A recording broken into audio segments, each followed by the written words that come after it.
Good evening, I'm Jim Lehrer. On the Newshour tonight, full coverage of the decision to take 2 diet drugs off the market. A look at what now in Bosnia with Senators Biden and Hutchison, and a report and a debate about bilingual education. It all follows our summary of the news this Monday. Major fun. Finally tonight, the debate over bilingual education. We begin with this report by Betty Ann Bowser. Like millions of second graders, Antonio Pena is learning to read.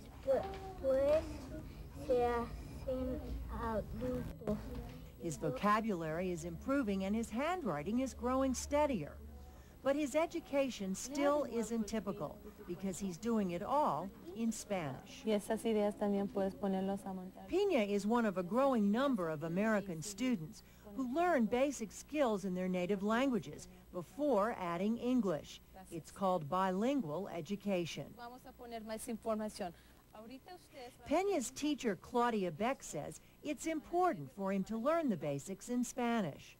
Antonio, he knows a lot of English, he understands a lot of English, but still, he's still learning concepts in his in his language, in his native language. You know, concepts in science, you know, life cycles of animals are all concepts. And once we have that idea in our mind, then we can attach vocabulary to it. Since 1974, all schools that accept federal funding must provide special language programs to students like Pena. But the number of students in these programs has grown so dramatically that many districts are strapped for bilingual teachers and texts. Across America, more than 2.8 million public school students do not speak fluent English.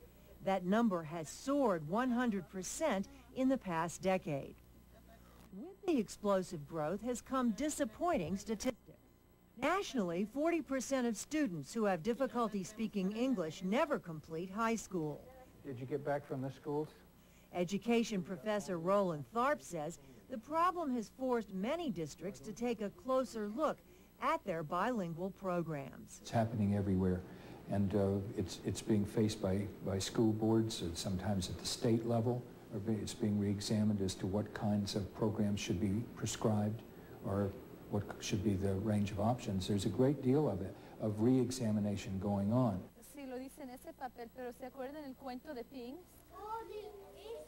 In Antonio Pena's school in Denver, there's a heated debate over the best way to teach bilingual children. This month, the U.S. Department of Education's Office of Civil Rights charged that Denver's school district violated federal law by providing an inadequate education for students with limited English skills. The federal reprimand came as Denver proposed to strengthen test scores with a new Get Tough program. 3 years and you're out of bilingual class. Irv Moskowitz, whose own parents had to learn English when they emigrated to the United States, is the superintendent of Denver schools. What we're saying is that 3 years ought to be that serious time for check. Let's get a snapshot, profile of where is this kid at this point. I mean, this child or this young person's in there for 3 straight years. What has happened? Denver officials say too many students have been isolated in bilingual classes. Let's talk about a 16, 17-year-old, or one who's about to graduate. And this kid is had plenty of this bilingual program. Never really been in trouble. You know, not been absent a lot. Has some D's and some C's and some B's, but mostly C's. He's really young Mr. Average and about to graduate from school. Really having a hard time with English. Can speak it, can read it, but really not on top of it. Where is this kid going? What's in store for this youngster? In Denver, the dropout rate for Hispanics is 50%, far higher than any other ethnic group. Defenders of bilingual programs say any cutbacks will only encourage more Spanish-speaking students to quit. Hispanic activist Patricio Cordova is worried about the new plan. 30% of all Latino students are in the bilingual program. If you look at Latino students in general, if we are about half of the population, And if our graduation rate is less than 50%, then if you project that subset 10 or 20 years down the road, we have 1/4 of that segment of the population which does not have a high school education. And statistics show that for people 18 years and over with less than a high school education, the average yearly earnings are only about $6,000 or $500 per month. Moreover, 82% of all prisoners in this country are high school dropouts, et cetera, et cetera. So the implications are enormous. In this district, the board and the administration has sabotaged bilingual education religiously.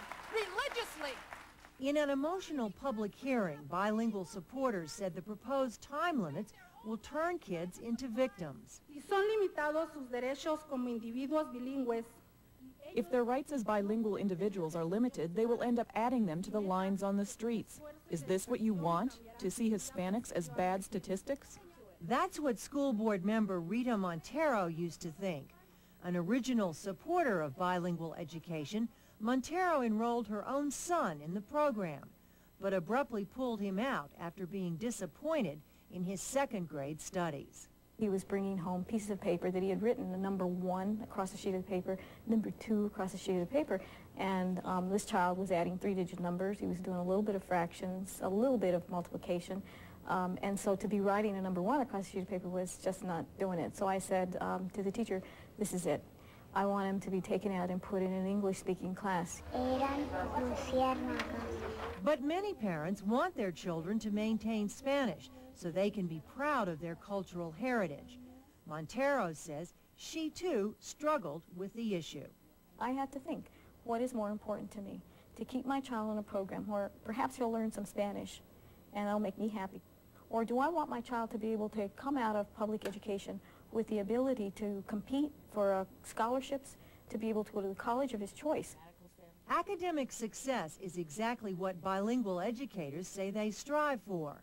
Kathy Escamilla, who instructs bilingual teachers, says 3 years isn't enough time. There's absolutely no evidence that a person can learn a second language in 3 years. We have, 500 studies that tell us that it takes from at least 5 to 7 years to become orally proficient in a second language, and by the 7th year, your reading and writing in a second language can approach that of a native English speaker. Antonio Peña's mother, Maria, agrees. Maria Peña says her children have thrived in their bilingual classes, and their Spanish instruction allows her to help with their learning at home. And educators all agree that support at home is essential. Maria's daughter, Denise, has been in bilingual programs for 6 years. Peña says her daughter is ready to move on. But Antonio is just completing his 3rd year, and his mother says he's a long way from joining the English mainstream. Antonio no está listo para moverse al inglés. Antonio is not ready to move to English only because his foundation in Spanish is not yet good. Superintendent Moskowitz is not convinced. He says there's more and more conflicting evidence of how long it takes to move into English-only classes. You can go into research in bilingual education and find backing any theory you'd like to espouse. And then it gets quoted as biblical. In the meantime, right on someone who says something 180 degrees different in a different way. Escamilla disagrees. The research isn't controversial and it isn't inconclusive. There's very clear evidence that the kids who have a strong foundation in their native language, it takes 5 to 7 years to become proficient in English, and those are the kids who are likely to do well in school. Denver officials say those who do not learn in 3 years will get individual attention. But some say the problem is not the length of time spent in bilingual. It's the fact that so many bilingual teachers aren't properly prepared. When you have an inability to educate kids even in their own language because you have staff that's unqualified, how are we then going to educate kids and turn them out to be literate in 2 languages when we don't have enough qualified staff to do it? In Denver, officials say they are beefing up the quality of the program by hiring more qualified teachers. But Professor Tharp says the overall record is spotty. because states often ignore and underfund programs. Everybody's trying to scurry off and do bilingual education without knowing how to do it or what it is or any agreement about what it's done. So everybody's doing something and everybody's saying we're doing bilingual education, and then go out and measure it, and to the big surprise, doesn't really seem to be doing very much better than not doing bilingual education. The school average looks to me better. His research center at the University of California, Santa Cruz is searching for the nation's most successful bilingual programs. Okay.